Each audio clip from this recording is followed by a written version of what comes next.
Hi students, welcome back. ಇವತ್ತು ನಾವು ಕೆಮಿಸ್ಟ್ರಿಯ ಇನ್ನೊಂದು ಟಾಪಿಕನ್ನು ಕಲಿಯೋಣ. ಲಾಸ್ಟ್ ವಿಡಿಯೋದಲ್ಲಿ ಮೊಲಿಕ್ಯುಲರ್ ವೆಯ್ಟ್ ಮತ್ತು molecular mass, atomic weight, atomic mass ಅಂದರೆ ಮೋಲ್ ಕಾನ್ಸೆಪ್ಟನ್ನು ನಾನು ಎಕ್ಸ್ಪ್ಲೇನ್ ಮಾಡಿದ್ದೆ. ಆ ವಿಡಿಯೋ ನೋಡ್ಕೊಂಡಿಲ್ಲ ಅಂದರೆ ನೋಡ್ಕೊಳ್ಳಿ.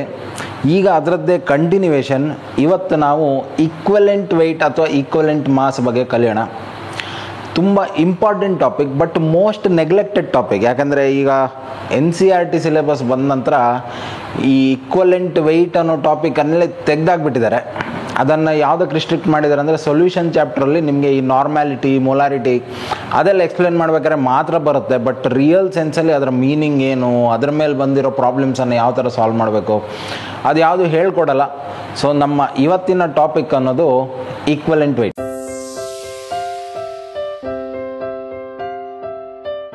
ಫಸ್ಟ್ ಈಕ್ವಲೆಂಟ್ ವೆಯ್ಟ್ನ ಡೆಫಿನಿಷನ್ ನೋಡೋಣ. ಈಕ್ವಲೆಂಟ್ ವೆಯ್ಟ್ ಅಂದರೆ it is the weight of the substance which combines or displaces 1.008 parts by weight of hydrogen or 8 parts by weight of oxygen or 35.5 parts by weight of chlorine. ಎಷ್ಟು definitely ಯಾರಿಗೂ ಏನೂ ಅರ್ಥ ಆಗಿಲ್ಲ ಅಂದ್ಕೋತೀನಿ. ಯಾಕಂದರೆ ಇದು definition ಆಯಿತಾ. ಮೊದಲು ಎಕ್ಸಾಮಲ್ಲಿ ಈ ಥರ ಕ್ವಶನ್ಸ್ ಬಂದಾಗ ನೀವು ಇಡೀ ಆನ್ಸರನ್ನು ಈ ಥರ ಬರಿಬೇಕಿತ್ತು, ಬೈಹ್ಯಾರ್ಟ್ ಮಾಡಿ ಬರಿಬೇಕಿತ್ತು. ಬಟ್ ಆ್ಯಕ್ಚುಯಲ್ ಸೆನ್ಸಲ್ಲಿ ಈಕ್ವಲೆಂಟ್ ವೆಯ್ಟ್ ಅಂದರೆ ಏನು ಅದನ್ನು ಅರ್ಥ ಮಾಡ್ಕೊಳ್ಳೋಣ. ಈಗ ಅದನ್ನು ಎಕ್ಸ್ಪ್ಲೇನ್ ಮಾಡೋಕ್ಕೆ ಒಂದು ಸಿಂಪಲ್ ಆಗಿರೋ ಒಂದು ರಿಯಾಕ್ಷನನ್ನು ಬರಿತೀನಿ. ಸೊ ಒಂದು acid base reaction. So sulphuric acid ಜೊತೆಗೆ ಸಪೋಸ್ ಸೋಡಿಯಂ ಹೈಡ್ರಾಕ್ಸೈಡ್ ತಗೊಂಡ್ರೆ, ಸೊ ಇದೊಂದು ಆ್ಯಸಿಡ್, ಇದೊಂದು base. Whenever acid and base reacts, ನಿಮ್ಗೆ ಗೊತ್ತಿದೆ, it will always give you a salt and a water. So water ಒಂದು ಡೆಫಿನೆಟ್ ಪ್ರಾಡಕ್ಟ್, ಯಾಕಂದರೆ ಆ್ಯಸಿಡಲ್ಲಿರೋ H+, ಆಮೇಲೆ ಬೇಸಲ್ಲಿರೋ OH- ಕಂಬೈನ್ ಆಗಿ ವಾಟರ್ ಕೊಡುತ್ತೆ. ಇನ್ನೊಂದು ಇಲ್ಲಿ ಉಳಿದಿರೋದೇನು ನೋಡಿ, ಸೋಡಿಯಂ ಇದೆ, ಆಮೇಲೆ ಸಲ್ಫೇಟ್ ಇದೆ, ಸರಿ ಅಲ್ವಾ? ಸೊ ಈ ಎರಡು ರ್ಯಾಡಿಕಲ್ ಸೇರಿ, ಬಟ್ ಇಲ್ಲಿ ತುಂಬ ಇಂಪಾರ್ಟೆಂಟ್, ಸಲ್ಫೇಟ್ ಇದು ನಿಮ್ಗೆ ಗೊತ್ತಿದೆ ವೇಲೆನ್ಸಿ -2. ಸೊ ಎರಡು ಹೈಡ್ರೋಜನ್ ಜೊತೆ ಕಂಬೈನ್ ಆಗಿದೆ ಅಂದರೆ ಇದು H+ 2 ಸಲ ಇದೆ. ಸೊ ಇಲ್ಲಿನ ನಾವು ವೇಲೆನ್ಸಿಯನ್ನು ಅಥವಾ ಇದರ ಆಕ್ಸಿಡೇಷನ್ ನಂಬರ್ನ 2 ಅಂತ ಬರೆದ್ರೆ, ಇಲ್ಲಿ ಓವರ್ ಆಲ್ ರ್ಯಾಡಿಕಲ್ನ ಚಾರ್ಜ್ ಎಷ್ಟು, -2 ಅಥವಾ 2- ಅಂತ ಬರೆಯೋಣ.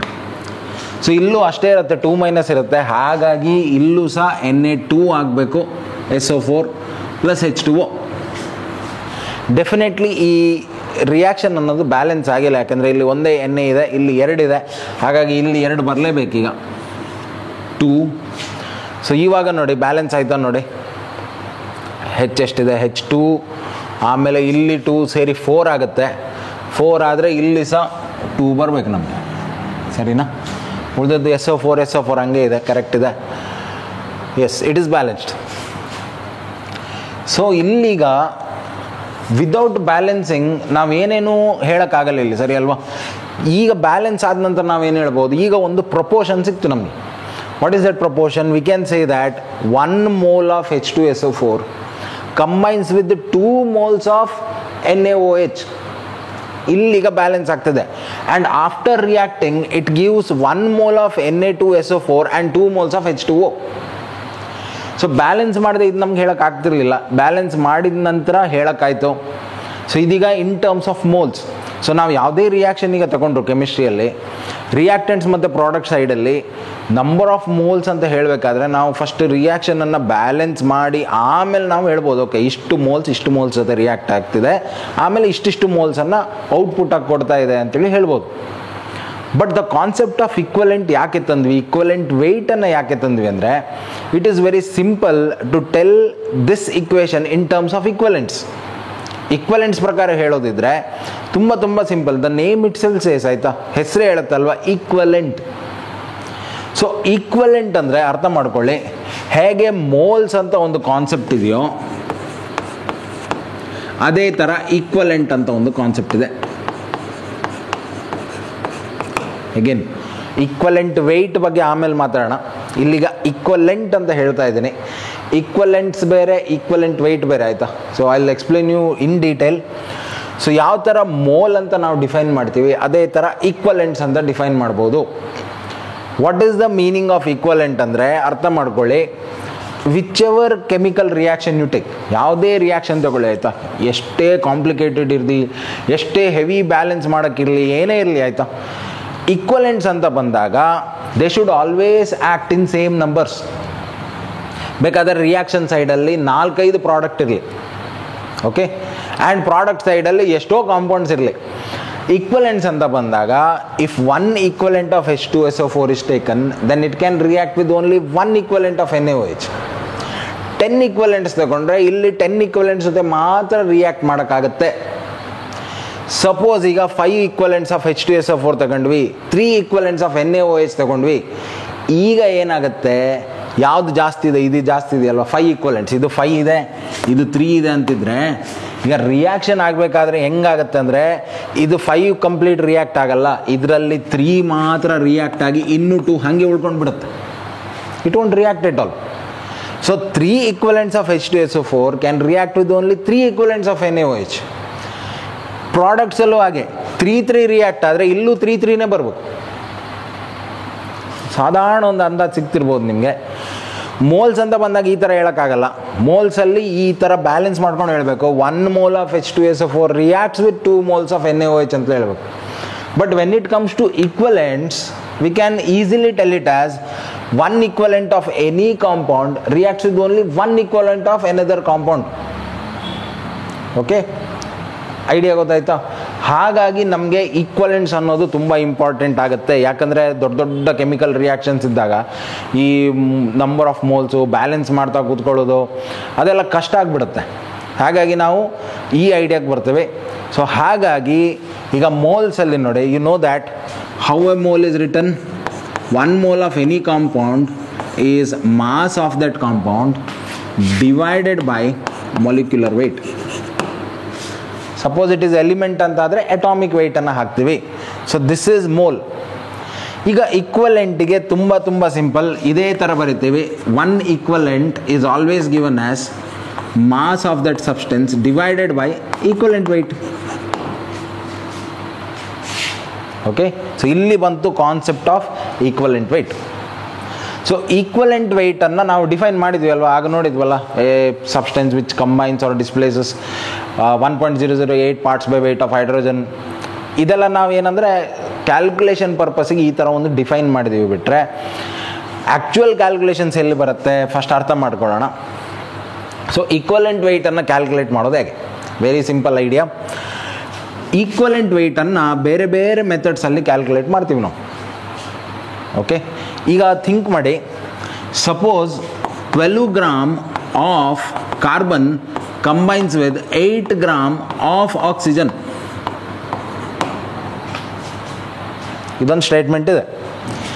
ಡೆಫಿನಿಷನ್ ಏನು ಈಕ್ವಲೆಂಟ್ ವೆಯ್ಟ್ ಇದು? The number or weight of a substance which combines with 8 parts by weight of oxygen ಅಂತ ಹೇಳಿದ್ದೀವಲ್ಲ. ಅರ್ಥ ಏನು? 8 grams ಜೊತೆಗೆ ಎಷ್ಟು ಕಂಬೈನ್ ಆಗುತ್ತೆ ಅದೇ equivalent weight of the substance ಆಗುತ್ತೆ. ಸೊ ಹಾಗಾಗಿ ಈ ಥರ ಇದ್ದಾಗ ಡೆಫಿನೆಟ್ಲಿ ಕಾರ್ಬನ್ನ ಈಕ್ವಲೆಂಟ್ ವೆಯ್ಟ್ ಎಷ್ಟಾಯಿತು? 12 ಅಂತಾಯಿತು. ಈಗ ತುಂಬ ಜನರಿಗೆ ಒಂದು ಡೌಟ್ ಬರುತ್ತೆ, ಸರ್ ಒಂದೇ ಎಲಿಮೆಂಟ್ ಬೇರೆ ಬೇರೆ ಈಕ್ವಲೆಂಟ್ ವೆಯ್ಟನ್ನು ಹೊಂದ್ಬೋದಾ? ಒಂದು ಎಲಿಮೆಂಟಿಗೆ ತುಂಬ ಈಕ್ವಲೆಂಟ್ಸ್ ವೆಯ್ಟ್ ಇರುತ್ತಾ? Yes, equivalent weight is not a constant. ಈಗ ನಾವು ಅಟಾಮಿಕ್ ನಂಬರ್ ಪ್ರತಿಯೊಂದು ಎಲಿಮೆಂಟಿಗೆ ಯುನೀಕ್ ಇರುತ್ತೆ, ಸರಿನಾ? ಈಗ ಅಟಾಮಿಕ್ ನಂಬರ್ 1 ಅಂದರೆ ಹೈಡ್ರೋಜನ್ನೇ ಆಗಬೇಕು. ಅದು ನೀವು ಯೂನಿವರ್ಸಿನ ಯಾವುದೇ ಮೂಲೆಗೆ ಹೋಗಿ ಅಟಾಮಿಕ್ ನಂಬರ್ 1 ಅಂದರೆ ಹೈಡ್ರೋಜನ್ನೇ, ಅಟಾಮಿಕ್ ನಂಬರ್ 8 ಅಂದರೆ ಆಕ್ಸಿಜನ್ನೇ, ಅದರಲ್ಲಿ ಬೇರೆ ಏನೂ ಚೇಂಜಸ್ ಬರಲ್ಲ. ಅದೇ ಥರ ಅಟಾಮಿಕ್ ನಂಬರ್ಸ್ ಜೊತೆಗೆ ಅಟಾಮಿಕ್ ವೆಯ್ಟ್ ಆಮೇಲೆ ಮೊಲಿಕ್ಯುಲರ್ ವೆಯ್ಟ್ ಇದೆಲ್ಲ ಒಂದು ಸಬ್ಸ್ಟೆನ್ಸಿಗೆ ಕಾನ್ಸ್ಟೆಂಟ್ ಇರುತ್ತೆ, provided there is no isotopes considered. ಈಗ ಕಾರ್ಬನ್ 12ನ ಅಟಾಮಿಕ್ ವೆಯ್ಟ್ ಜಗತ್ತಿನ ಯಾವುದೇ ಮೂಲೆಗೆ ಹೋದರೂ ಸೇಮ್. ಈಗ ಆಕ್ಸಿಜನ್ನ ಮೊಲಿಕ್ಯುಲರ್ ವೆಯ್ಟ್ ಜಗತ್ತಿನ ಯಾವುದೇ ಮೂಲೆಗೆ ಹೋದರೂ ಸೇಮ್ 32ನೇ ಇರುತ್ತೆ. ಬಟ್ ಐಸೋಟೋಪ್ಸ್ ಬಂದಾಗ ವೇರಿ ಆಗುತ್ತೆ, otherwise it is same. But equivalent weight ಆಗಲ್ಲ, ಆಯಿತಾ? ಈಕ್ವಲೆಂಟ್ ವೆಯ್ಟ್ ಅನ್ನೋದು ಚೇಂಜ್ ಆಗ್ತಾ ಇರುತ್ತೆ ಡಿಪೆಂಡಿಂಗ್ ಆನ್ ದ ಸಿಚುವೇಶನ್. ಒಂದು ರಿಯಾಕ್ಷನಲ್ಲಿ ಅದು ಯಾವ ಕಂಡೀಷನಲ್ಲಿದೆ ಅದ್ರ ಮೇಲೆ ಡಿಪೆಂಡ್ ಆಗಿ ಅದು ಚೇಂಜ್ ಆಗ್ತಾ ಇರುತ್ತೆ. ಸೊ ಹಾಗಾಗಿ ಇದೊಂದು ಡಿಫ್ರೆನ್ಸನ್ನು ನೋಟ್ ಮಾಡ್ಕೊಳ್ಳಿ. ಈಗ ಮೊಲಿಕ್ಯುಲರ್ ವೆಯ್ಟ್ ಎಲ್ಲ ನಾವು ಈಸಿಲಿ ಕ್ಯಾಲ್ಕುಲೇಟ್ ಮಾಡ್ತಾ ಇರ್ತೀವಿ ಅಲ್ವ, ಸರಿ ಅಲ್ವ? ನಮಗೆ ಒಂದು ಕಾಂಪೌಂಡ್ ಕೊಟ್ಟಾಗ ಮೊಲಿಕ್ಯುಲರ್ ವೆಯ್ಟ್ ಕ್ಯಾಲ್ಕುಲೇಟ್ ಮಾಡೋದು ಇದು, ಅಲ್ಲಿರೋ ಎಲ್ಲ ಅಟಾಮಿಕ್ ವೆಯ್ಟ್ಸನ್ನು ಸಮ್ ಮಾಡ್ತಾ ಹೋದ್ರೆ ಆಯ್ತು, ಈಸಿಲಿ ಸಿಕ್ಬಿಡುತ್ತೆ. ಬಟ್ ಈಕ್ವಲೆಂಟ್ ವೆಯ್ಟ್ ಹಂಗಲ್ಲ ಆಯಿತಾ. ಈಕ್ವಲೆಂಟ್ ವೆಯ್ಟ್ ಕ್ಯಾಲ್ಕುಲೇಟ್ ಮಾಡಬೇಕಾದ್ರೆ ಯಾವ ಕಂಡೀಷನಲ್ಲಿದೆ, ಫಾರ್ ಎಕ್ಸಾಂಪಲ್ ಈಗ ಒಂದು ಎಕ್ಸಾಂಪಲ್ ಕೊಡ್ತೀನಿ ನಿಮಗೆ. ಈ ಪೊಟ್ಯಾಷಿಯಮ್ ಪರ್ಮಾಂಗನೇಟ್ ಅಂತಿದೆ, ಕೆಮಿಕಲ್ ರಿಟರ್ನ್ ಆಸ್ KMnO4. ತುಂಬ ಡೀಪಾಗಿ ಹೋಗಲ್ಲ, ಈಗ ಸದ್ಯಕ್ಕೆ ನೆನ್ಪಿಟ್ಕೊಳ್ಳಿ. ಈ KMnO4 ಅನ್ನೋದು, ಈ ಪೊಟ್ಯಾಷಿಯಮ್ ಪರ್ಮಾಂಗನೇಟ್ ಅನ್ನೋದು ಒಂದು ವೆರಿ ಸ್ಟ್ರಾಂಗ್ ಆಕ್ಸಿಡೈಸಿಂಗ್ ಏಜೆಂಟ್. ನಿಮಗೆ ಲೆಸನ್ಸಲ್ಲೂ ಕಲಿಸ್ತಾರೆ. ಬಿಕಾಸ್ ಯಾಕೆ ಆಕ್ಸಿಡೈಸಿಂಗ್ ಏಜೆಂಟ್ ಅಂದರೆ, ಇಲ್ಲಿ ನೋಡಿ O4 ಇದೆ, ಹಾಗಾಗಿ ಇದರದ್ದು -8 ಆಯಿತು, ಇದರದ್ದು ಪೊಟ್ಯಾಷಿಯಮ್ ಇದು +1 ಆಕ್ಸಿಡೇಷನ್ ನಂಬರ್. ಸೊ Mn ಇದು +7 ಆದರೆ ಮಾತ್ರ ಇದು ಬ್ಯಾಲೆನ್ಸ್ ಆಗುತ್ತೆ. +7 +1 ಟೋಟಲ್ 8 ಆಯಿತು, ಇದು -8 ಆಯಿತು. ಸೊ ಇಲ್ಲಿ ಮ್ಯಾಂಗನೀಸ್ ಅನ್ನೋದು ವೆರಿ ಹೈ ಆಕ್ಸಿಡೇಷನ್ ಸ್ಟೇಟಲ್ಲಿ ಇರುತ್ತೆ, +7. ಸೊ ಅದು ನಾರ್ಮಲಿ ಏನಾಗುತ್ತೆ ಅಂದರೆ ಆ್ಯಸಿಡಿಕ್ ಮೀಡಿಯಮ್ ಇದ್ದಾಗ it will directly reduce to Mn2+. So +7ಇಂದ ಡೈರೆಕ್ಟ್ 2+ಗೆ ಹೋಯ್ತು. ಅಂದರೆ ಇಲ್ಲಿ ನಿಮಗೆ ಹತ್ರ ಮ್ಯಾಂಗನೀಸ್ ರೆಡ್ಯೂಸ್ ಆಗಬೇಕಾದ್ರೆ 7ಇಂದ 2ಗೆ ರೆಡ್ಯೂಸ್ ಆಗಬೇಕಾದ್ರೆ 5 moles ಆಫ್ ಇಲೆಕ್ಟ್ರಾನ್ಸ್ ಬೇಕೀಗ, ಅಥವಾ 5 ಈಕ್ವಲೆಂಟ್ಸ್ ಆಫ್ ಇಲೆಕ್ಟ್ರಾನ್ಸ್ ಬೇಕು. ಸೊ ಹಾಗಾಗಿ ಈ ಕೇಸಲ್ಲಿ ಇದರ ವೇಲೆನ್ಸ್ ಫ್ಯಾಕ್ಟರ್, ಆಮೇಲೆ ಎಕ್ಸ್ಪ್ಲೇನ್ ಮಾಡ್ತೀನಿ ಅದನ್ನು. ವೇಲೆನ್ಸ್ ಫ್ಯಾಕ್ಟರ್ ಅನ್ನೋದು 5 ಆಯಿತು, ಯಾಕಂದರೆ 5 ನಂಬರ್ ರಿಡಕ್ಷನ್ ಆಗಿದೆ ಇದರಲ್ಲಿ, 7ಇಂದ 2ಗೆ ಬಂದಿದೆ. ಸೊ ಈ ಕೇಸಲ್ಲಿ ಪೊಟ್ಯಾಷಿಯಮ್ ಪರ್ಮಾಂಗನೇಟ್ನ ಈಕ್ವಲೆಂಟ್ ವೆಯ್ಟ್ ಅನ್ನೋದು it's molecular weight divided by 5 ಆಗುತ್ತೆ. ಅದೇ ನೀವು ಒಂದು ನ್ಯೂಟ್ರಲ್ ಮೀಡಿಯಮ್ ತಗೊಂಡ್ರೆ ಅಂದ್ಕೊಳ್ಳಿ ಆಯಿತಾ, ನ್ಯೂಟ್ರಲ್ ಮೀಡಿಯಮಲ್ಲಿ ಈ ಮ್ಯಾಂಗನೀಸ್ KMnO4 ಅನ್ನೋದು ಡೀಪಾಗಿ ಹೋಗಲ್ಲ, ಜಸ್ಟ್ ನಿಮಗೆ ಬೇಸಿಕ್ ಗೊತ್ತಾಗಲಿ ಅಂತೇಳಿ. ಸೊ ಮ್ಯಾಂಗನೀಸ್ ಡೈಆಕ್ಸೈಡನ್ನು ಕೊಡುತ್ತೆ ನ್ಯೂಟ್ರಲ್ ಮೀಡಿಯಮಲ್ಲಿ. ವೆರಾಸ್ ಬೇಸಿಕ್ ಮೀಡಿಯಮಲ್ಲಿ ಲೀಸ್ಟ್ ಆಕ್ಸಿಡೇಷನನ್ನು ನಾವು ಎಕ್ಸ್ಪೆಕ್ಟ್ ಮಾಡ್ಬೋದು. ನಮಗೀಗ ಹೈ ಆಕ್ಸಿಡೇಷನ್ ಬೇಕು, ಹೈ ಅಂದರೆ ಇಟ್ಸ್ ಆಕ್ಸಿಡೈಸಿಂಗ್ ಏಜೆಂಟ್, ತುಂಬ ಹೈ ಆಕ್ಸಿಡೈಸೇಷನ್ ಮಾಡಬೇಕು ಅಂದರೆ ನಾವು ಆವಾಗ ಅದನ್ನು ಆ್ಯಸಿಡಿಕ್ ಮೀಡಿಯಮಲ್ಲೇ ಕಂಡಕ್ಟ್ ಮಾಡಬೇಕು. ಲೀಸ್ಟ್ ಮೈಲ್ಡ್ ಆಕ್ಸಿಡೈಸೇಷನ್ ಬೇಕು ಅಂದಾಗ ನಾವು ಅದನ್ನು ಬೇಸಿಕ್ ಮೀಡಿಯಮಲ್ಲಿ ಕಂಡಕ್ಟ್ ಮಾಡ್ತೀವಿ. ಸೊ ಇದು ಯಾಕೆ ನಾನು ಇದನ್ನು ಎಕ್ಸ್ಪ್ಲೇನ್ ಮಾಡ್ತಿದ್ದೀನಿ ಅಂದರೆ, ಇರೋದು ಒಂದೇ ಪ್ರಾಡಕ್ಟ್ ಆಯಿತಾ, KMnO4. KMnO4 ಅನ್ನೋದು ಆ್ಯಸಿಡಿಕ್ ಮೀಡಿಯಮಲ್ಲಿ ಬೇರೆಯೇ ಒಂದು ವೇಲೆನ್ಸ್ ಫ್ಯಾಕ್ಟರ್ ಕೊಡ್ತಿರುತ್ತೆ, ಬೇಸಿಕ್ ಮೀಡಿಯಮಲ್ಲಿ ಬೇರೆಯೇ ಒಂದು ವೇಲೆನ್ಸ್ ಫ್ಯಾಕ್ಟರ್ ಕೊಡ್ತಿರುತ್ತೆ. ಬೇಸಿಕ್ ಮೀಡಿಯಮಲ್ಲಿ ಇದು Mn 7+ಇಂದ 6+ಗೆ ಬರುತ್ತೆ. ಜಸ್ಟ್ 1 mole ಆಫ್ ಎಲೆಕ್ಟ್ರಾನ್ ಜೊತೆಗೆ ರಿಯಾಕ್ಟ್ ಆಗಿ ಇಟ್ ವಿಲ್ ಚೇಂಜ್ ಟು 6+. ಇಲ್ಲಿ MnO2 ಅಂದರೆ +4 ಆಯಿತು. ಸೊ ಇಲ್ಲಿಗ +7ಇಂದ +4, ಸೊ 3 moles ಆಫ್ ಎಲೆಕ್ಟ್ರಾನ್ಸ್, ಹಾಗಾಗಿ ವೇಲೆನ್ಸ್ ಫ್ಯಾಕ್ಟರ್ 3 ಆಯಿತು. ಸೊ ಇಲ್ಲಿ ಮಾಲಿಕ್ಯುಲರ್ ವೆಯ್ಟ್ ಬೈ 3 ಆಗುತ್ತೆ, ಇಲ್ಲಿ ಮಾಲಿಕ್ಯುಲರ್ ವೆಯ್ಟ್ ಬೈ 5 ಆಗುತ್ತೆ, ಇಲ್ಲಿ ಮಾಲಿಕ್ಯುಲರ್ ವೆಯ್ಟ್ ಬೈ 1 ಆಗುತ್ತೆ. ಸೊ ಇರೋದು ಒಂದೇ compound KMnO4, potassium permanganate. But depending on the situation it will give different equivalent weights. ನೆನ್ಪಿಟ್ಕೊಳ್ಳೋಕೆ ಆಗ್ತಾ ಇಲ್ಲ, ಫಾಲೋ ಮಾಡೋಕ್ಕಾಗ್ತಾ ಇಲ್ಲ ಅಂದರೆ ಇದೆಲ್ಲ ಬಿಟ್ಟಾಕೆ ಆಯ್ತಾ, ಇದು ಮುಂದೆ ಕಲಿಯೋಣ. ಒಟ್ಟಾರೆ ಏನು ಹೇಳೋಕೆ ಹೊರಟಿದ್ದೀನಿ ನಾನು ಅದನ್ನು ನೀವು ನೆನ್ಪಿಟ್ಕೋಬೇಕಾಯ್ತಾ. ಏನು ಹೇಳೋಕೆ ಹೊರಟಿದ್ದೀನಿ, ಮೊಲಿಕ್ಯುಲರ್ ವೆಯ್ಟು, ಅಟಾಮಿಕ್ ನಂಬರ್ ಇದೆಲ್ಲ ಕಾನ್ಸ್ಟೆಂಟ್ಸ್. ಐಸೋಟೋಪ್ಸನ್ನು ಬಿಟ್ಟಾಕಿ ಉಳಿದ ಟೈಮಲ್ಲೆಲ್ಲ ಕಾನ್ಸ್ಟೆಂಟ್ಸ್ ಆಯಿತು, ಆರಾಮಾಗಿ ಬರಿಬೋದು. ಈಕ್ವಲೆಂಟ್ ವೆಯ್ಟ್ ಅನ್ನೋದು ಒಂದು ಕಾನ್ಸ್ಟೆಂಟ್ ಅಲ್ಲ, ಒಂದೇ ಒಂದು ಕಾಂಪೌಂಡಿಗೆ ಬೇರೆ ಬೇರೆ ಈಕ್ವಲೆಂಟ್ ವೆಯ್ಟ್ ಇರೋ ಚಾನ್ಸಸ್ ಇರುತ್ತೆ depending on the situation.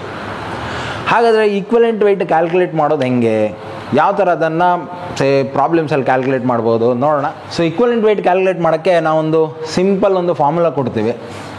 So equivalent weight is molecular weight or atomic weight. Atomic weight ಯಾವಾಗ ಬರುತ್ತೆ, ಎಲಿಮೆಂಟ್ ಇದ್ದಾಗ ಅಟಾಮಿಕ್ ವೆಯ್ಟ್ ಬಂತು, ಕಾಂಪೌಂಡ್ ಇದ್ದಾಗ ಮೊಲಿಕ್ಯುಲರ್ ವೆಯ್ಟ್ ಬಂತು, divided by its valence factor. ಅಥವಾ ಸಿಂಪಲ್ ಆಗಿ ಈಕ್ವಲೆಂಟ್ ವೆಯ್ಟನ್ನು ಕ್ಯಾಪಿಟಲಿ ಬರೆಯೋಣ, it is M/N. N is the valence factor. ಏನಿದು ವೇಲೆನ್ಸ್ ಫ್ಯಾಕ್ಟರ್ ಅಂದರೆ, ಸೊ ವೇಲೆನ್ಸ್ ಫ್ಯಾಕ್ಟರ್ ನೋಡಿ ವೆರಿ ಸಿಂಪಲ್.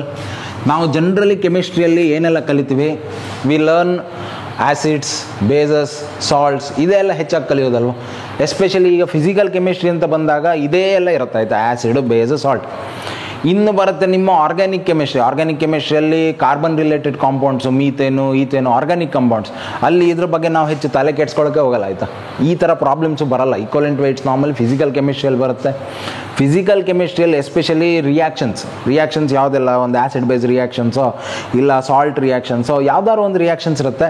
ಸೊ ಜನರಲಿ ನಾವು ಈಕ್ವಲೆಂಟ್ ವೆಯ್ಟನ್ನು ಕ್ಯಾಲ್ಕುಲೇಟ್ ಮಾಡೋಕ್ಕೆ ಹೋಗೋದು ಯಾವುದ್ರದ್ದು, ಒಂದು ಆ್ಯಸಿಡ್ಸ್ ಇದೆ ಆಯಿತಾ.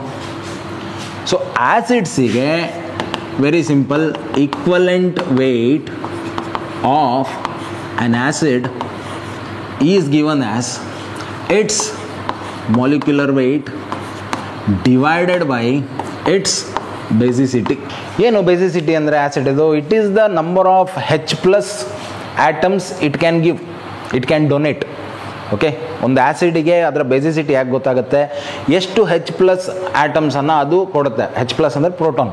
ಸೊ ಎಷ್ಟು ಪ್ರೋಟಾನ್ಸನ್ನು ಅದು ಡೊನೇಟ್ ಮಾಡುತ್ತೆ, ಅದಕ್ಕೆ ಬೇಸಿಸಿಟಿ ಅಂತ ಹೇಳ್ತೀವಿ. ಫಾರ್ ಎಕ್ಸಾಂಪಲ್ ನಮಗೆ ಗೊತ್ತಿರೋ ಆ್ಯಸಿಡ್ಸ್ ಯಾವುದೆಲ್ಲ ನೋಡಿ, H2SO4, HCl, ಸರಿನಾ, HNO3, ಇದೆಲ್ಲ ಕಾಮನ್ಲಿ ಯೂಸ್ಡ್ ಆ್ಯಸಿಡ್ಸ್. ಈಗ H2SO4 ಎಷ್ಟು ಪ್ರೋಟಾನ್ಸನ್ನು ಕೊಡುತ್ತೆ, ಅದು 2 ಪ್ರೋಟಾನ್ಸ್. ಹಾಗಾಗಿ ಇದರ ಬೇಸಿಸಿಟಿ 2, ಇದರ ಬೇಸಿಸಿಟಿ 1, ಇದರ ಬೇಸಿಸಿಟಿ ಕೂಡ 1 ಆಗುತ್ತೆ. ಓಕೆ, ನಾವು ಸಿಂಪಲ್ ಇಲ್ಲಿ ಫಾರ್ಮುಲಾದಲ್ಲಿ ಹಾಕೋಣ. Equivalent weight of an acid is molecular weight divided by its basicity. So H2SO4 ಇದು ಎಷ್ಟಾಗುತ್ತೆ ನೋಡಿ, ಮೊಲಿಕ್ಯುಲರ್ ವೆಯ್ಟ್ ಎಷ್ಟು H2SO4 ಇದು, H ಇದು 2, ಎಲ್ಲ ಅಟಾಮಿಕ್ ವೆಯ್ಟ್ಸನ್ನು ಆ್ಯಡ್ ಮಾಡ್ತಾ ಹೋಗೋದು. ಸಲ್ಫರ್ ಇದು 32, ಆಕ್ಸಿಜನ್ ಇದು 4, 16 × 4 is 64 ಡಿವೈಡೆಡ್ ಬೈ 2.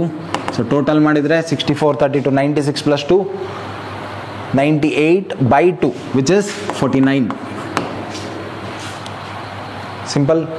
ಅದೇ ಥರ HCl ಇದು 1, ಇದು 35.5, ಸೊ ಟೋಟಲ್ 36.5 ಆಗುತ್ತೆ ಈಕ್ವಲೆಂಟ್ ವೆಯ್ಟ್.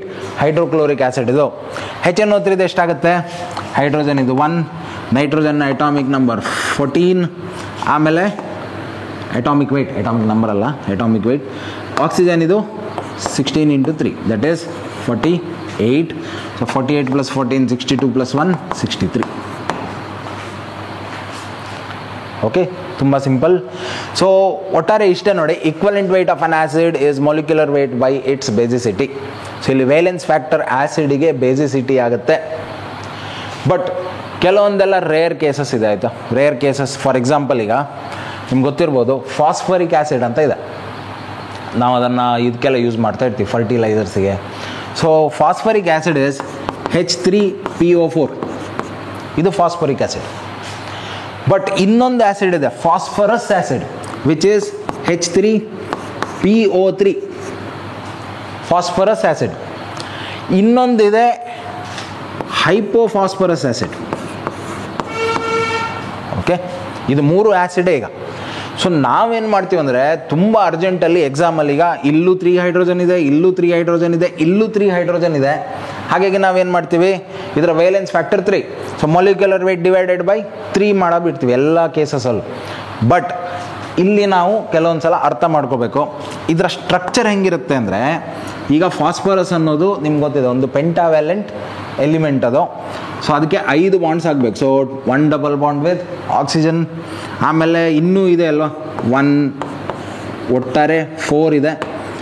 ಸೊ 3 ಆಕ್ಸಿಜನ್ ಜೊತೆ ಬಾಂಡ್ ಆಗಿ ಈ ಆಕ್ಸಿಜನ್ಗಳೆಲ್ಲ ಹೈಡ್ರೋಜನ್ ಜೊತೆ ಬಾಂಡ್ ಆಗುತ್ತೆ. ನಾವು wherever hydrogen is bonded with oxygen, ನಿಮ್ಗೆ ಗೊತ್ತಿದೆ ಆಕ್ಸಿಜನ್ ಇಸ್ ಇಲೆಕ್ಟ್ರೋನೆಗೆಟಿವ್. ಆರಾಮಾಗಿ ಇಲೆಕ್ಟ್ರಾನನ್ನು ಅದರ ಹತ್ರ ಹೇಳ್ಕೊಳ್ಳುತ್ತೆ, ಈಸಿಲಿ ಪ್ರೋಟಾನನ್ನು ಡೊನೇಟ್ ಮಾಡುತ್ತೆ. ಹಾಗಾಗಿ ಈ ಕೇಸಲ್ಲಿ 3 ಹೈಡ್ರೋಜನ್ ಡೊನೇಟ್ ಆಗುತ್ತೆ. ಸೊ 3H+ ನಮಗೆ ಸಿಗುತ್ತೆ. ಸೊ ಇಲ್ಲಿ ವೇಲೆನ್ಸ್ ಫ್ಯಾಕ್ಟರ್ ಅನ್ನೋದು 3 ಅಥವಾ ಬೇಸಿಸಿಟಿ ಅನ್ನೋದು 3. But what happens with this H3PO3? So ಇಲ್ಲಿ ನೋಡಿ P ಡಬಲ್ ಬಾಂಡ್ ಇದ್ವು, ಇನ್ನಿರೋದು 2 ಆಕ್ಸಿಜನ್ ಅಲ್ವಾ. ಈಗ ಏನಾಗುತ್ತೆ ನೋಡಿ, 1 hydrogen directly combines with the phosphorus.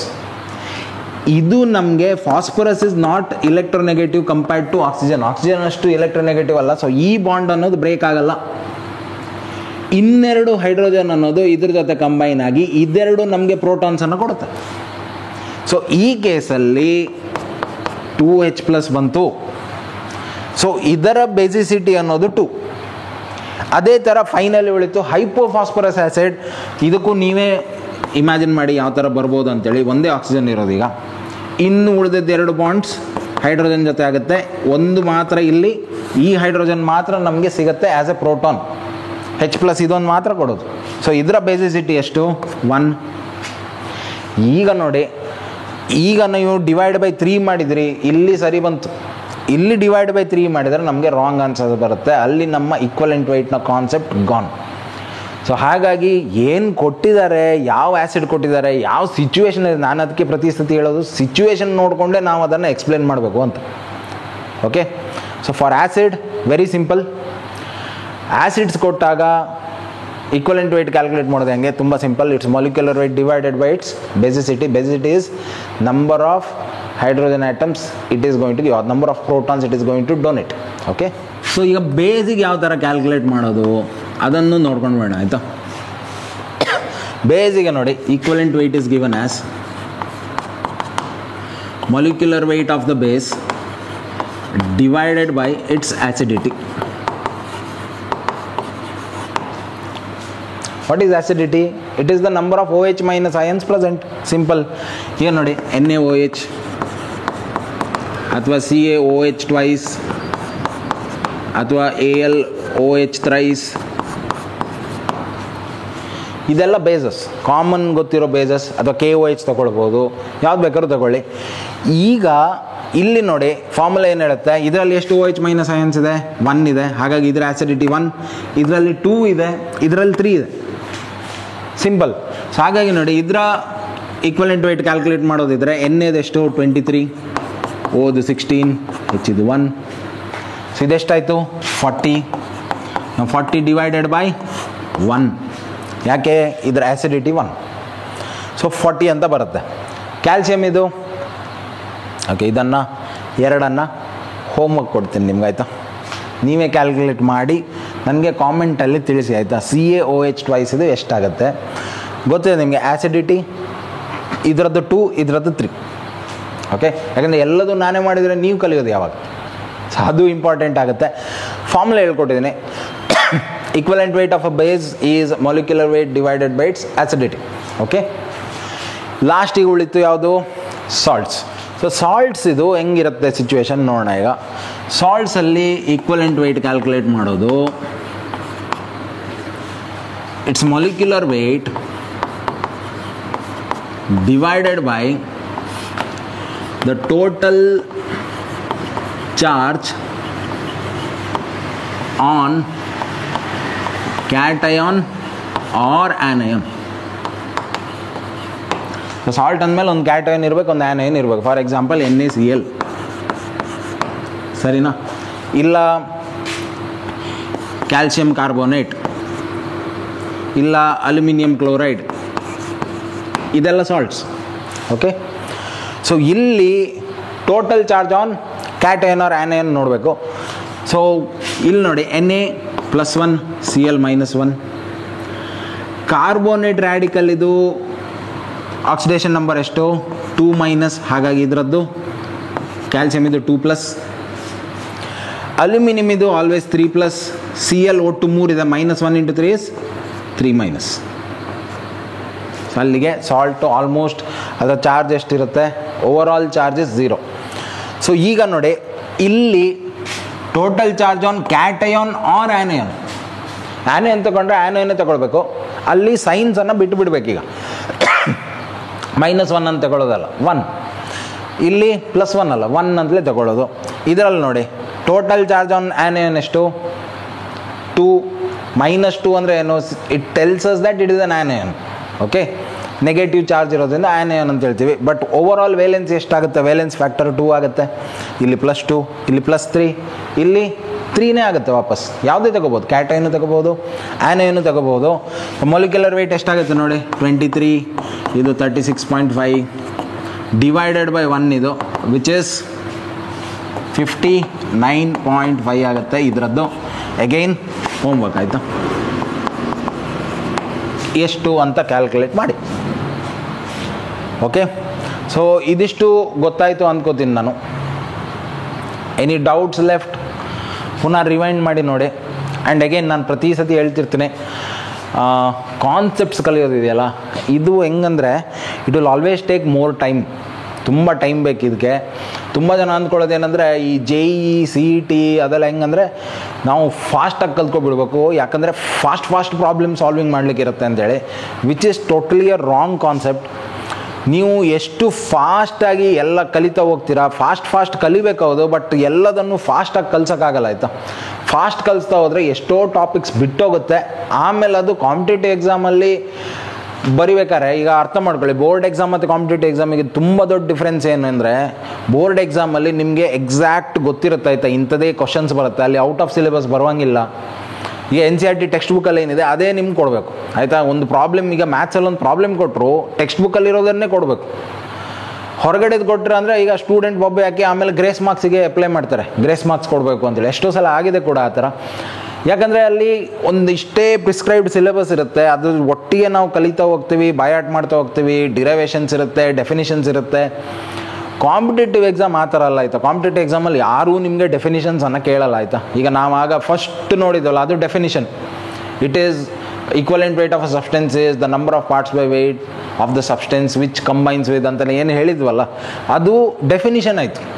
ಈಗ ನಿಮ್ಗೆ ಎಕ್ಸಾಮಲ್ಲಿ ಬೋರ್ಡ್ ಎಕ್ಸಾಮಲ್ಲಿ ಕೇಳ್ಬೋದು, define equivalent weight of A substance. But competitive exam ಅಂತ ಬಂದಾಗ ಯಾರು ನಿಮಗೆ define equivalent weight of the substance ಅಂತ ಹೇಳಿ 4 ಆಪ್ಷನ್ಸ್ ಕೊಡಲ್ಲ ಯಾರು ಆಯಿತಾ. ಆ ಥರದ್ದು ಇಷ್ಟು ತನಕ ಆಗಿಲ್ಲ. ಇಲ್ಲಿ ಕಾಂಪಿಟೇಟಿವ್ ಎಕ್ಸಾಮ್ಸಲ್ಲಿ ಅಪ್ಲಿಕೇಶನ್ ಲೆವೆಲ್ ಜಾಸ್ತಿ ಇರುತ್ತೆ. ಅಪ್ಲಿಕೇಶನ್ ಲೆವೆಲ್ ಅಂದರೆ ನಿಮಗೆ ಈ ಥರ ಡೆಫಿನಿಷನ್ ಕಲಿತು, ಕಾನ್ಸೆಪ್ಟ್ ಕಲಿತು, ಅದನ್ನು ಈಗ ಒಂದು ಪ್ರಾಬ್ಲಮಲ್ಲಿ ಯಾವ ಥರ ಅಪ್ಲೈ ಮಾಡಬೇಕು, ಅಥವಾ ಒಂದು ಸಿಚುವೇಶನ್ ಕೊಟ್ಟಾಗ ಯಾವ ಥರ ಅದನ್ನು ರಿಸಾಲ್ವ್ ಮಾಡಬೇಕು, ಅದ್ರ ಮೇಲೆ ಜಾಸ್ತಿ ಒತ್ತು ಕೊಡ್ತಾರೆ. ಬಿಟ್ಟರೆ ನಿಮ್ಗೆ ಯಾರು ಡೆಫಿನಿಷನ್ಸ್ ಹೇಳೋದು, ಡಿರೈವೇಷನ್ ಮಾಡಿ. ಈಗ ಬೋರ್ಡ್ ಎಕ್ಸಾಮಿಗೆ ಬಂದಾಗ ನಿಮಗೆ 5 ಮಾರ್ಕ್ಸಿಗೆ ಕೊಟ್ಟರು, ಒಂದು ಡಿರೈವೇಷನ್ ಕೊಟ್ಟರು, ಅದನ್ನೇ ನೀವು ಈಗ ಕಾಂಪಿಟೇಟಿವ್ ಎಕ್ಸಾಮಲ್ಲಿ ಎಕ್ಸ್ಪೆಕ್ಟ್ ಮಾಡೋಕ್ಕಾಗತ್ತಾ? ಇಲ್ಲ. ಸೊ ಹಾಗಾಗಿ ಎರಡರದ್ದು ಮೆಥಡ್ ಆಫ್ ಪ್ರಿಪ್ರೇಷನ್ ಬೇರೆ ಬೇರೆ ಆಯಿತಾ. ಇದು ಎಷ್ಟೋ ಜನ ಸ್ಟೂಡೆಂಟ್ಸ್ ಅರ್ಥ ಮಾಡ್ಕೊಳ್ಳಲ್ಲ. ಬೋರ್ಡ್ ಎಕ್ಸಾಮಿಗೆ ಪ್ರಿಪ್ರೇಷನ್ ಮಾಡ್ತಿದ್ದಂಗೆ ಕಾಂಪಿಟೇಟಿವ್ ಎಕ್ಸಾಮಲ್ಲಿ ಹೈ ಸ್ಕೋರಿಂಗ್ ಮಾಡ್ಬೋದಾ? ಖಂಡಿತ ಇಲ್ಲ ಆಯಿತಾ. ಕಾಂಪಿಟೇಟಿವ್ ಎಕ್ಸಾಮಿಗೆ ಅದರದ್ದೇ ಆದ ಪ್ರಿಪ್ರೇಷನ್ ಮೆಥಡ್ಸ್ ಇದೆ, ಅದರದ್ದೇ ಆದ ಟೆಕ್ನಿಕ್ಸ್ ಇದೆ. ನೀವು ಎಲ್ಲೆಲ್ಲಿ ವೆಯ್ಟೇಜ್ ಹಾಕಬೇಕು ಅಲ್ಲೇ ವೆಯ್ಟೇಜ್ ಹಾಕಬೇಕು, ಎಲ್ಲೆಲ್ಲಿ ಏನೇನು ಕಲಿಬೇಕು ಅದನ್ನೇ ಕಲಿಬೇಕು.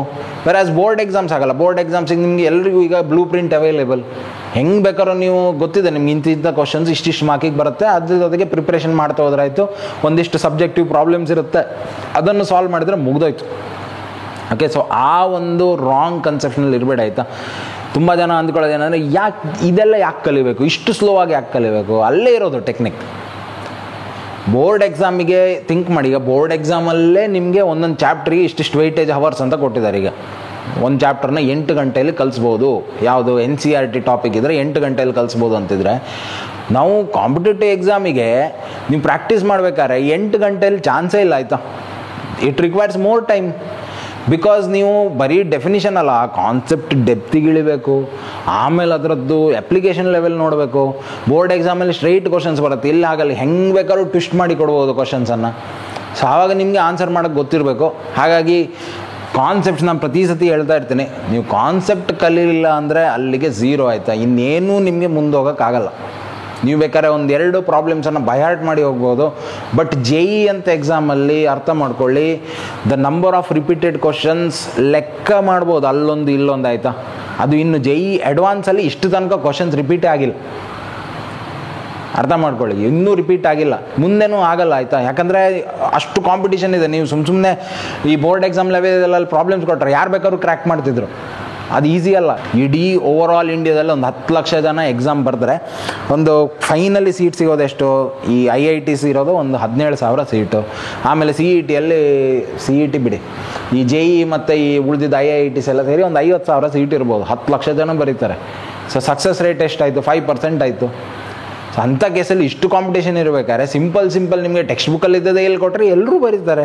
ಈ ಬೋರ್ಡ್ ಎಕ್ಸಾಮ್ ನೋಡಿ, ಎಷ್ಟು ಜನ 100 ಔಟ್ ಆಫ್ 100 ಸ್ಕೋರ್ ಮಾಡಲ್ಲ? ಯಾಕೆ ಹೇಳಿ? ಪ್ರೀ ಲೋಡೆಡ್ ಕ್ವಶನ್ಸ್ ನಿಮ್ಗೆ ಗೊತ್ತಿರುತ್ತೆ, ಎಕ್ಸ್ಪೆಕ್ಟೇಷನ್ ಮಾಡ್ಕೊಂಡು ಹೋಗ್ಬೋದು. ಒಂದು 10 ಮಾಡಲ್ ಕ್ವಶನ್ ಪೇಪರ್ ನೋಡಿದರೆ ನೀವೇ ಪ್ರೆಡಿಕ್ಟ್ ಮಾಡ್ಬೋದು ಈ ವರ್ಷ ಏನು ಬರ್ಬೋದು ಅಂತೇಳಿ. ಬಟ್ ಕಾಂಪಿಟೇಟಿವ್ ಎಕ್ಸಾಮ್ಸ್ ಆಗಲ್ಲ ಆಯಿತಾ. ಅದು ಪ್ರೆಡಿಕ್ಟ್ ಮಾಡೋಕ್ಕಾಗಲ್ಲ. ಹೆಂಗೆ ಬೇಕಾದ್ರೂ ಟ್ವಿಸ್ಟ್ಸ್ ಬರ್ಬೋದು, ಯಾವ ಥರ ಬೇಕಾದ್ರೂ ಹೊಸ ಕ್ವಶನ್ನೇ ಬರ್ಬೋದು, ಔಟ್ ಆಫ್ ಸಿಲೆಬಸ್ಸು ಬರ್ಬೋದು ಕೆಲವು ಸಲ. ಅಂದರೆ ಆ ಕಾನ್ಸೆಪ್ಟ್ ಇದ್ರೆ ಆಯ್ತಲ್ಲ, ಕಾನ್ಸೆಪ್ಟ್ ಮೇಲೇ ಏನೋ ಒಂದು ಟ್ವಿಸ್ಟ್ ಮಾಡಿಬಿಟ್ಟು ಕ್ವಶನ್ ಹಾಕಿ ಕೊಟ್ಟರು, ಆವಾಗ ನಿಮಗೆ ಸಾಲ್ವ್ ಮಾಡೋಕ್ಕೆ ಗೊತ್ತಿರಬೇಕು. ಹಾಗಾಗಿ ನಾನು ಕಾನ್ಸೆಪ್ಟ್ಸಿಗೆ ಯಾಕೆ ಇಷ್ಟು ಇಂಪಾರ್ಟೆನ್ಸ್ ಕೊಡ್ತಿದ್ದೀವಿ ಅಂದರೆ ನಮ್ಮ ಮೇಯ್ನ್ ಏನೇನು ಏಮ್ ಜೆ ಇ ಕ್ಲಿಯರ್ ಮಾಡೋದು. ಜೆ ಇ ಆಗಿಲ್ಲ ಅಂತ ಅಂದ್ಕೊಳ್ಳಿ, ಅಟ್ಲೀಸ್ಟ್ ಸಿ ಇ ಟಿ ಎಲ್ಲಾದರೂ ಒಳ್ಳೆ ರ್ಯಾಂಕ್ ಬರಬೇಕು, ಇದು ನಮ್ಮ ಏಮ್. ಸೊ ಹಾಗಾಗಿ ಕಾನ್ಸೆಪ್ಟ್ಸನ್ನು ಕಲೀರಿ, ಇಲ್ಲ ಅಂದರೆ ಮುಂದೋಗಿ ಭಾಳ ಕಷ್ಟಪಡ್ತೀರ. ಸೊ ಈಗ ನೋಡಿ, the number of equivalents is given as mass divided by equivalent weight. ನಾವು ಇಲ್ಲಿಗ ನೋಡಿ, number of equivalents mass divided by, ನಮ್ಗೆ ಗೊತ್ತಿದೆ equivalent weight is nothing but molecular weight divided by valence factor. So divide by ಅಂದಾಗ ನ್ಯೂಮರೇಟ್ರಿಗೆ ಬಂತು. So number of equivalents can be given as mass by molecular weight into N. And mass by molecular weight ಏನೋ ಗೊತ್ತಿದೆ ನಮಗೆ, number of moles. Number of moles into valence factor N. ಇಲ್ಲಿ ಕಷ್ಟ ಆಗುತ್ತೆ ಅಂತಿದ್ರೆ ವೇಲೆನ್ಸ್ ಫ್ಯಾಕ್ಟ್ರಿಗೆ ಬೇರೆ ಏನಾದ್ರು ಕೊಡ್ಬೋದು, ಆಯಿತಾ, ಎಕ್ಸ್ ಅಂತ ಕೊಡಿಬೇಕಿದ್ರೆ ನಿಮ್ಮ ಇಷ್ಟ. ನಂಬರ್ ಆಫ್ ಮೋಲ್ಸನ್ನು ಎನ್ ಅಂತ ಬರೆಯೋದಿದ್ರೆ N into N, N square ಆಗಲ್ಲ, ಆಗ ಬೇರೆ ಬೇರೆ ಅದು. So equivalents can be given as number of moles into valence factor. So ಇದು ಒಂದು ಫಾರ್ಮುಲಾ ಆಯಿತು, ನೋಟ್ ಮಾಡ್ಕೊಳ್ಳಿ, ನಮಗೆ ಪ್ರಾಬ್ಲಮ್ ಸಾಲ್ವ್ ಮಾಡಬೇಕಾದ್ರೆ ಬೇಕಾಗತ್ತೆ. ನೆಕ್ಸ್ಟ್ ಇನ್ನೊಂದು ನೋಡಿ, equivalent weight of a compound is given as sum of equivalent weights of elements.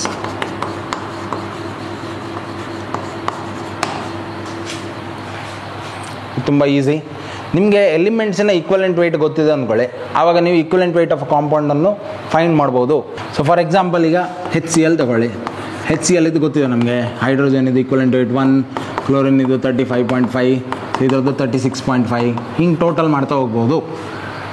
Just example ಕೊಟ್ಟಿದ್ದೀನಿ, ಎಲ್ಲ ಕೇಸಸಲ್ಲಿ ಇದು ಅಪ್ಲೈ ಆಗಲ್ಲ. ಯಾಕಂದರೆ ನಾನು ನಿಮ್ಗೆ ಪುನಃ ಹೇಳ್ತಾ ಇದ್ದೀನಿ, ಈಕ್ವಲೆಂಟ್ ವೆಯ್ಟ್ ಅನ್ನೋದು ಇಂತಿಷ್ಟೇ ಅಂತ ಹೇಳೋಕ್ಕಾಗಲ್ಲ. It depends on the situation and the reaction. General ಕೇಸಸಲ್ಲಿ, ಈಗ ನಮ್ಗೆ ಗೊತ್ತಿರೋ ಕೇಸಸಲ್ಲಿ ನಾವು ಈ ಥರ ಬರಿಬೋದು, ಇಲ್ಲ ಅಂದರೆ ಹೆಚ್ಚಿನ ಕೇಸಸಲ್ಲಿ ನಾವು ಆ ರಿಯಾಕ್ಷನ್ ಬರದೇ ಅದನ್ನು ಸಾಲ್ವ್ ಮಾಡಬೇಕು. ಓಕೆ, ಇನ್ನೊಂದು ಆಲ್ವೇಸ್ ಇದು ಇನ್ನೊಂದು ಫಾರ್ಮುಲಾ ಆಯಿತಾ, equivalent weight of one compound E1 ಅಂತ ತಗೊಳ್ಳೋಣ, ಡಿವೈಡೆಡ್ ಬೈ E2 ಇದ್ದರೆ it is directly proportional to mass of the compounds. ಇದು ಇನ್ನೊಂದು ಫಾರ್ಮುಲಾ. ಈಕ್ವಲೆಂಟ್ ವೆಯ್ಟ್ ಅನ್ನೋದು ಡೈರೆಕ್ಟ್ಲಿ ಪ್ರಪೋರ್ಷನಲ್ ಟು ಮಾಸ್ ಇರುತ್ತೆ. ಒಂದು ಪ್ರಾಬ್ಲಮ್ ಸಾಲ್ವ್ ಮಾಡಿ ಇದರ ಕಾನ್ಸೆಪ್ಟನ್ನು ಅರ್ಥ ಮಾಡ್ಕೊಳ್ಳೋಣ. ಸದ್ಯಕ್ಕೆ ಒಂದು ಪ್ರಾಬ್ಲಮ್ ಸಾಲ್ವ್ ಮಾಡ್ತೀನಿ. ಏನಿದೆ ಪ್ರಾಬ್ಲಮಲ್ಲಿ, 1.05 gram of metal carbonate left on ignition 0.5 gram of metal oxide. Calculate equivalent weight of metal, given equivalent weight of carbonate radical is 30. ಸರಿನಾ? ಸೊ ನಮ್ಗೆ ಗೊತ್ತಿದೆ ಈಕ್ವಲೆಂಟ್ ವೆಯ್ಟ್ ಅಥವಾ ratio of equivalent weights is directly proportional to their masses. ಸರಿನಾ? ಇಲ್ಲಿ ಯಾಕಂದರೆ ಇಲ್ಲೆಲ್ಲ ನೋಡ್ತಿದ್ದಂಗೆ ಗೊತ್ತಾಗಬೇಕು ನಮಗೆ, ಇದೊಂದು ಮಾಸ್ ಕೊಟ್ಟಿದ್ದಾರೆ, ಇದು ಮಾಸ್ ಆಫ್ ಮೆಟಲ್ ಕಾರ್ಬೋನೇಟ್, ಇದು ಮಾಸ್ ಆಫ್ ಮೆಟಲ್ ಆಕ್ಸೈಡ್. ಎರಡರದ್ದು ಮಾಸ್ ಕೊಟ್ಟಿದ್ದಾರೆ ಅಂದಮೇಲೆ ನಮಗೆ ಮಾಸ್ ಜೊತೆ ಇರುವಂಥ ಫಾರ್ಮುಲಾನ ಹಾಕಬೇಕೀಗ. ಫಾರ್ಮುಲಾ ಏನು ಹೇಳುತ್ತೆ, equivalent weight of metal carbonate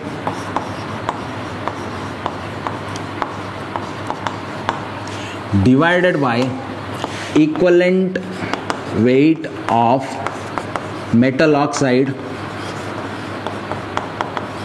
ಇದನ್ನು ಬೇಕಾದ್ರೆ E1 ಅಂತ ತಗೊಳ್ಳಿ, ಇದನ್ನು E2 ಅಂತ ತಗೊಳ್ಳಿ. ಸೊ ಡೈರೆಕ್ಟ್ಲಿ ಪ್ರಪೋರ್ಷನಲ್ ಟು ಏನಾಗುತ್ತೆ, ದೇರ್ ಮಾಸಸ್. ಇಲ್ಲಿ ನೋಡಿ, ಮೆಟಲ್ ಕಾರ್ಬೋನೇಟ್ನ ಮಾಸ್ ಕೊಟ್ಟಿದ್ದಾರೆ 0.05 ಗ್ರಾಮ್ ಆಫ್ ಮೆಟಲ್ ಕಾರ್ಬೋನೇಟ್ ಅಂತ ಆಲ್ರೆಡಿ ಕೊಟ್ಟಿದ್ದಾರೆ. ಸೊ ಹಾಗಾಗಿ 1.05. ಆಮೇಲೆ left on ignition 0.5 gram of metal oxide. ಸರಿನಾ? ಆವಾಗ ಕೊಟ್ಟನಲ್ಲ formula, E1 by E2 is equal to M1 by M2. Simple. ಈಗ what is equivalent weight of metal carbonate? Equivalent weight of a compound is sum of equivalent weights of the elements. ನಮಗೇನು ಬೇಕು, equivalent weight of metal ಬೇಕು, EM. ಅದೇ ಗೊತ್ತಿಲ್ಲ ಈಗ calculate ಮಾಡೋದು ಅದನ್ನೇ. Carbonate ಇದು ಅವ್ರು ಕೊಟ್ಟಿದ್ದಾರಲ್ವ ರ್ಯಾಡಿಕಲ್, ಇದು 30 ಅಂತ ಕೊಟ್ಟಿದ್ದಾರೆ. ಸೊ ಮೆಟಲ್ ಕಾರ್ಬೊನೇಟಲ್ಲಿ ಮೆಟಲ್ ಪ್ಲಸ್ ಕಾರ್ಬೊನೇಟ್ ಎರಡೇ ಇರುತ್ತೆ. ಅದೇ ಥರ ಮೆಟಲ್ ಆಕ್ಸೈಡಲ್ಲಿ ಆಕ್ಸೈಡ್ ಅಂದರೆ ಏನು, ಆಕ್ಸಿಜನ್. ಆಕ್ಸಿಜನ್ ಇದು ಈಕ್ವಲೆಂಟ್ ವೆಯ್ಟ್ ಎಷ್ಟು, 8. ಇದು ಡೆಫಿನಿಷನ್ ಅಲ್ವ ಈಕ್ವಲೆಂಟ್ ವೆಯ್ಟ್ ಇದು. It is parts by weight which combines with 8 parts by weight of oxygen. ಹಾಗೆ ಆಕ್ಸಿಜನ್ ಇದು 8, ಇದು ಸ್ಟ್ಯಾಂಡರ್ಡ್. ಈಗ ಇಲ್ಲಿ ನಮಗೆ 1.05 / 0.5 ಇದೆ. ಇದಕ್ಕೆ 2 ಇಂದ ಮಲ್ಟಿಪ್ಲೈ ಮಾಡ್ಕೊಳ್ಳೋಣ, ಯಾಕೆ ಹೇಳಿ, ಡಿನಾಮಿನೇಟರ್ ಈಸಿ ಆಗುತ್ತೆ. ಇದು 2.1 ಆಯಿತು, ಇದು 1 ಆಯಿತು. ಈಗ ಕಾಂಪಿಟೇಟಿವ್ ಎಕ್ಸಾಮ್ಸಲ್ಲಿ ಯಾರು ನಿಮಗೆ ಕ್ಯಾಲ್ಕುಲೇಟರ್ ಕೊಟ್ಟು ಕಳಿಸಲ್ಲ, ಆಯಿತಾ. ಕ್ಯಾಲ್ಕುಲೇಟರ್ ಇದ್ದರೆ ಇದನ್ನೀಗ ನಾವು ಸಾಲ್ವ್ ಮಾಡ್ಬೋದಿತ್ತು. ಈಗ ನಾವು ಇದನ್ನು ಸಾಲ್ವ್ ಮಾಡಲೇಬೇಕು ವಿದೌಟ್ ಕ್ಯಾಲ್ಕುಲೇಟರ್. ಹೆಂಗೆ ಸಾಲ್ವ್ ಮಾಡೋಣ, ತುಂಬ ಜನ ಕ್ರಾಸ್ ಮಲ್ಟಿಪ್ಲೈ ಮಾಡೋಕ್ಕೆ ಹೋಗ್ತಾರೆ, which is a bit difficult. ಯಾಕೆ ಹೇಳಿ, ಇದು 2.1 ಇದೆ, ಇಲ್ಲ ಏನೇನೋ ಇದೆ. ಈ ಥರ ಸಿಚುವೇಶನ್ಸ್ ಇದ್ದಾಗ ಆಯಿತಾ, ಈಗ ಇಲ್ಲಿ ನೋಡಿ x+y ಅಥವಾ a+b / c+d ಇದ್ದಾಗ, ಈ ಥರ ಇದ್ದಾಗ ನಾವು ಕಾಂಪೊನೆಂಡೋ ಆ್ಯಂಡ್ ಡಿವಿಡೆಂಡೋ ಅನ್ನೋ ಮೆಥಡಿಗೆ ಹೋಗ್ತೀವಿ, ಆಯಿತಾ. ವಾಟ್ ಈಸ್ ಕಾಂಪೊನೆಂಡೋ ಆ್ಯಂಡ್ ಡಿವಿಡೆಂಡೋ ಅಂದರೆ ಇಲ್ಲಿ ನ್ಯೂಮರೇಟರ್ ಡಿನಾಮಿನೇಟರ್ ಜೊತೆಗೆ ಸ್ವಲ್ಪ ಗೇಮ್ ಮಾಡೋದಷ್ಟೇ. ಇಲ್ಲಿಗ ನೋಡಿ ನಾನೇನು ಮಾಡ್ತೀನಿ, numerator plus denominator divided by numerator minus denominator ಮಾಡ್ತೀನಿ ಲೆಫ್ಟ್ ಹ್ಯಾಂಡ್ ಸೈಡಲ್ಲಿ. ನಾನು ಲೆಫ್ಟ್ ಹ್ಯಾಂಡ್ ಸೈಡಲ್ಲಿ ಏನು ಮಾಡಿದ್ದೀನೋ ರೈಟ್ ಹ್ಯಾಂಡ್ ಸೈಡಲ್ಲೂ ಅದೇ ಮಾಡಬೇಕು, ಆವಾಗ ಅದರ ವ್ಯಾಲ್ಯೂ ಚೇಂಜ್ ಆಗಲ್ಲ, ಹಾಗೇ ಇರುತ್ತೆ. ಓಕೆ, ಇದಕ್ಕೆ ಕಾಂಪೊನೆಂಟು ಡಿವಿಡೆಂಡು ಅಂತ ಹೇಳ್ತೀವಿ. ಹೀಗೆ ಮಾಡೋದ್ರಿಂದ ಏನಾಗುತ್ತೆ ನೋಡಿ, numerator plus denominator E M ಸೇರಿ 2em ಆಯಿತು, 30 × 8 ಸೇರಿ 38 ಆಯಿತು, ಸರಿನಾ. ಡಿವೈಡೆಡ್ ಬೈ ಇಲ್ಲಿಗ ನೋಡಿ ತುಂಬ simple, em minus em cancel ಆಯಿತು, ಹೋಯ್ತು ಡಿನಾಮಿನೇಟ್ರಿಂದ. 30 - 8 = 22. ಇಲ್ಲೂ ಅದನ್ನೇ ಮಾಡೋಣ. ಈಗ 2.1ಗೆ 1 ಸೇರಿಸೋದು 3.1, ಆಮೇಲೆ 2.1ಇಂದ 1 ತೆಗೆದ್ರೆ 1.1. ಓಕೆ, ವೆರಿ ವೆರಿ ಈಸಿ, ಯಾರು ಬೇಕಾದ್ರೂ ಮಾಡ್ಬೋದು ಇದನ್ನು. 2.1 + 1 3.1.